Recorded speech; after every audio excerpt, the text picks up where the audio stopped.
ஓம் சக்தி பராசக்தி. என் அன்பு தங்கமே, உன்னுடைய வாழ்க்கையில் நீ தனித்தே போராடுகின்றாயா? நீ விரும்பிய உன்னவர் உன் அருகில் இல்லை.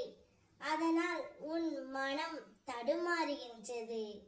எப்பொழுதும் அலை பாய்ந்தபடியே இருக்கின்றது.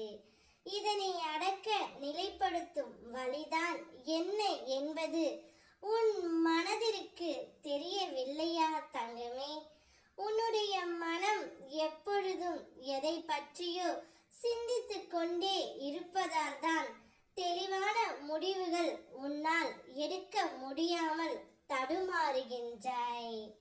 குறிப்பாக சின்ன சின்ன விஷயம் அவ்வப்பொழுது நடக்கும் பொழுது அதை பற்றி பெரியதாக பார்ப்பது உன்னுடைய இயல்பாக இருக்கின்றது தங்கமே. அது மனிதனின் இயல்பும் கூட.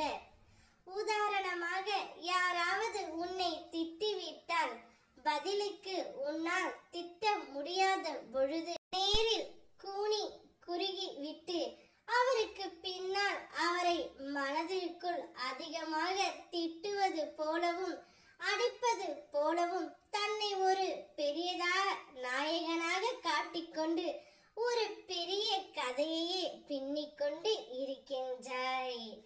பொறாமை, சந்தேகம், அவமதிப்பு, கோபம், அவமானம், தற்பெருமை, வளவளவென பேசுதல் போன்ற உணர்ச்சிகள் உன்னை தாக்கும் பொழுது மனம் உழன்று கொண்டு கட்டுப்படுத்த முடியாமல் அதை வெளிப்படுத்தி விடுகின்றாய் தங்கமே.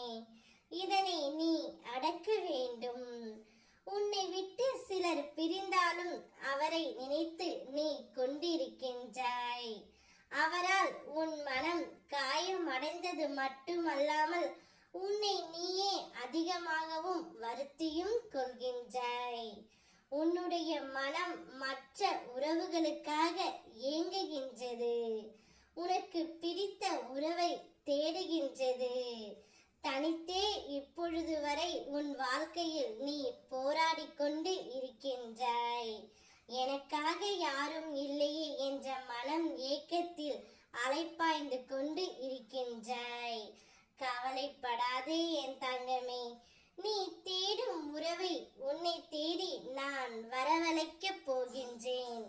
இத்தனை நாட்களாக எந்த உறவு உன் அருகில் இருந்தால் உனக்கு பக்கபலமாய் இருக்க முடியும் என்றும் தைரியமாக இருக்க முடியும் என்றும் நீ நினைக்கின்றாயோ, அதே உறவை உன்னை தேடி நான் வரவழைக்கின்றேன். இனி உன்னுடைய வாழ்க்கையில் நீ தனித்து போராடாமல் அவருடன் சேர்ந்து போராடு. சிறப்பான வாழ்க்கையை வடிவமைத்துக் கொள். ஓம் சக்தி பராசக்தி.